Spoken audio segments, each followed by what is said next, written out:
2026년 6월 11일 목요일 새벽기도회를 하나님께 드리겠습니다.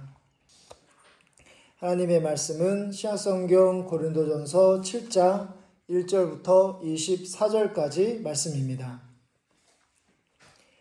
신약성경 고린도전서 7장 1절부터 24절까지 말씀, 신약성경 270면에 있습니다.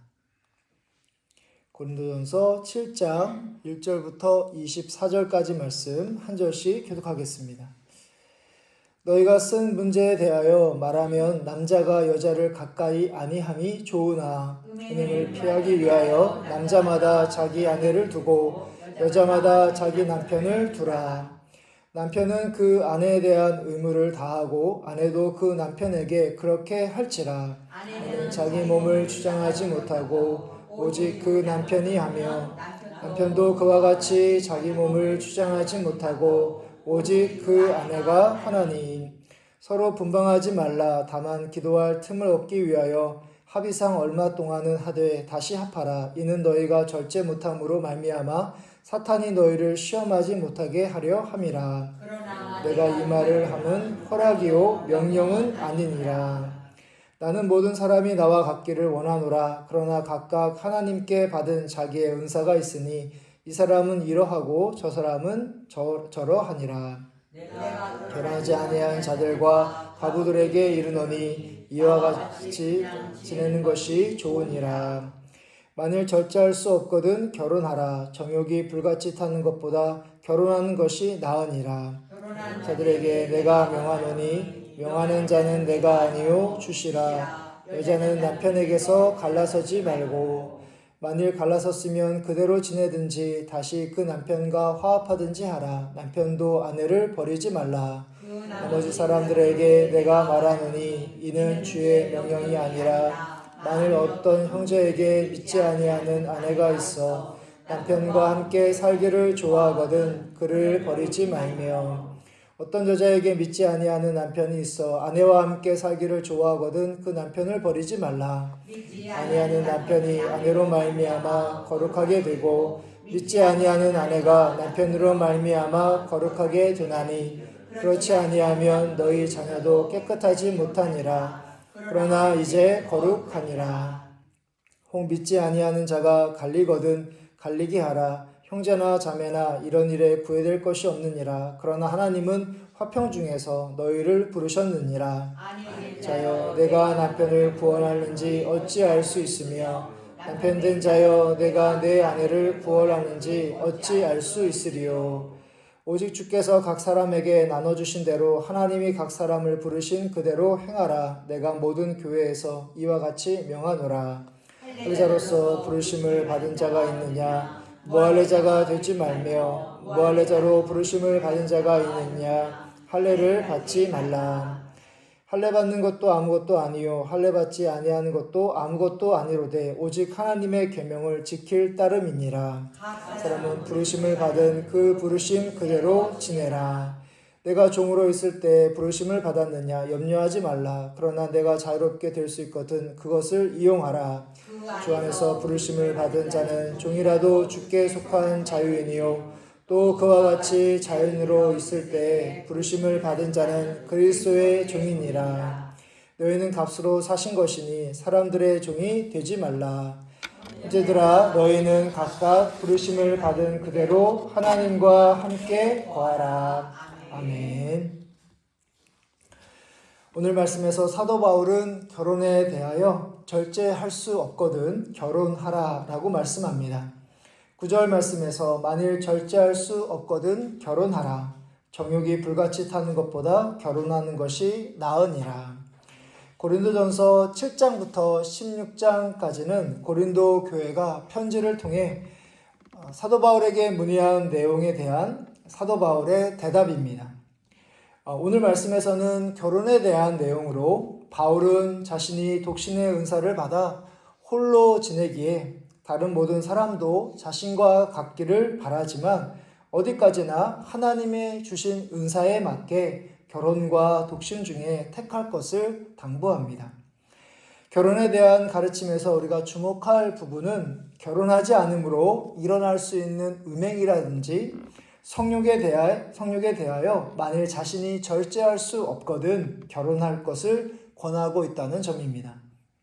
그리고 결혼한 후에 남편과 아내는 자신의 몸의 주인이 상대방에게 있음을 인정하며 상대방을 향한 성적인 의무를 충실히 다하라고 말하고 있습니다.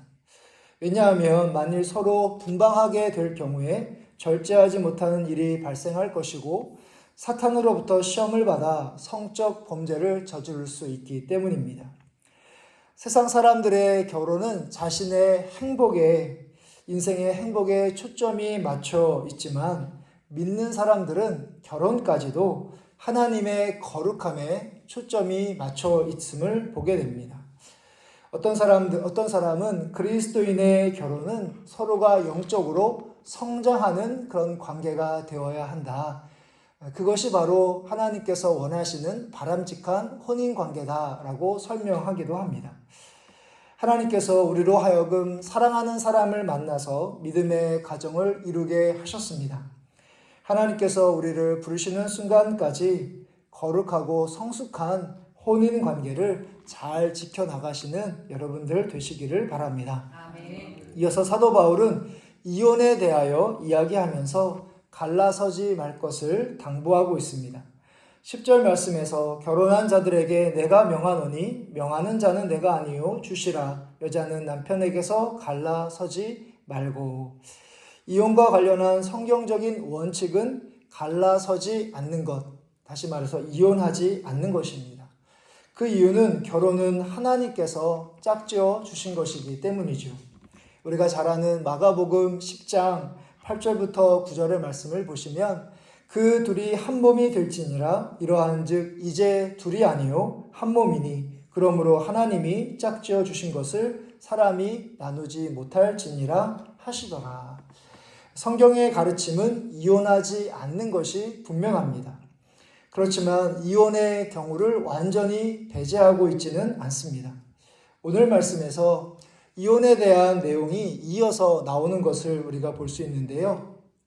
다만 세상처럼 이런저런 경우에는 이혼이 가능하다라는 식의 말씀이 아니라 믿는 사람이 믿지 않는 사람과의 그 결혼한 경우에 국한해서, 그러니까 믿는 사람과 믿지 않는 사람과의 결혼에 국한해서 그 안에서 일어나는 일에 대해 이혼의 여부를 설명하고 있습니다.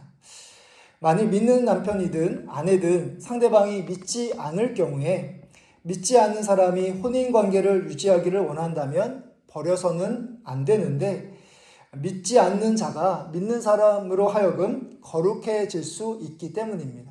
다시 말해서 예수님을 믿게 되는 경우가 있기 때문입니다. 그러나 만일 믿지 않는 사람이 갈라서기를 원한다면 이혼을 선택해야 한다고 말씀하고 있습니다. 여기서 우리가 이혼에 대하여 알 수 있는 것은 바로 이혼의 경우를 제한하고 있다는 점, 그리고 부득이 이혼해야 할 경우가 있다면 이혼의 선택권이 믿는 사람이 아니라 믿지 않는 사람에게 주고 있다는 점입니다. 오늘날 이혼하는 가정 중에 그리스도인이 적지 않은 것이 사실입니다. 그리고 누군가는 그리스도인의 가정의 이혼율이 세상 사람의 가정의 이혼율과 크게 다르지 않다라고 설명하기도 합니다. 그런데 믿는 가정의 경우에 결혼에 대한 말씀을 잘 알기 때문에 쉽게 이혼을 결정할 수 있는 사람은 단 한 사람도 없습니다. 이혼하지 않기 위하여 최대한 참고 또 기다리다가 나중에 정말 어쩔 수 없어서 이혼을 선택하는 경우가 대부분입니다. 그래서 우리는 이혼의 경우에 대하여 그분들이 기도를 통해서 하나님의 음성을 듣고 결정할 수 있도록 인도해야 할 것입니다. 우리는 혼인관계를 잘 유지하고 있는데 왜 이혼했느냐라는 식의 태도가 아니라 그렇게 결정하기까지 얼마나 고통스럽고 또 고민한 부분을 우리가 헤아릴 수 있는 그런 마음이 우리들에게 있어야 되겠습니다. 이제 마지막 부분을 보시면 사도 바울은 결혼과 이혼에 대한 말씀을 정리하면서 각 사람을 향한 하나님의 부르심에 따라 행할 것을 권면하고 있습니다. 우리가 읽은 말씀 가운데 17절의 말씀, 7장 17절의 말씀 다시 한번 같이 함께 읽어보도록 하겠습니다. 오직 주께서 각 사람에게 나눠주신 대로 하나님이 각 사람을 부르신 그대로 행하라. 내가 모든 교회에서 이와 같이 명하노라. 아멘. 이 말씀 가운데 하나님의 부르심에 따라 행하는 것이 무엇일까? 7장 19절의 말씀을 보면 부르심에 따라 행하는 것은 바로 하나님의 계명을 지키는 것, 또 부르심에 따라 행하는 것은 23절의 말씀을 보면 사람들의 종이 아니라 하나님의 종이 되어 하나님께 거하는 것이라고 우리가 말할 수 있습니다. 우리가 말씀과 부르심에 따라 하나님께서 허락하신 가정에서 그 하나님의 부르심의 기준에 따라서 또 하나님께서 우리에게 명령하신 것에 순종하는 것을 통해서 가정에서도 하나님께서 기뻐하시는 그런 거룩한 삶을 살아가시고 또 가정뿐만 아니라 우리가 있는 삶의 모든 자리에서도 모든 우리의 행동의 기준이 바로 거룩하게 되는 것, 하나님께서 기뻐하시는 거룩한 삶을 살아가시는 것을 기억하면서 오늘도 그렇게 순종하며 주님과 동행하는 삶을 살아가시는 여러분들 되시기를 주님의 이름으로 축복합니다. 아멘. 하늘에 계신 우리 아버지여, 이름이 거룩히 여김을 받으시오며 나라의 마옵시며 뜻이 하늘에서 이루어진 것 같이 땅에서도 이루어지리이다. 오늘날 우리에게 일용할 양식을 주시옵고 우리가 우리에게 죄 지은 자를 사하여 준 것 같이 우리의 죄를 사하여 주시옵고 우리를 시험에 들게 하지 마시옵고 다만 악에서 구하시옵소서. 대개 나라와 권세와 영광이 아버지께 영원히 있사옵나이다. 아멘.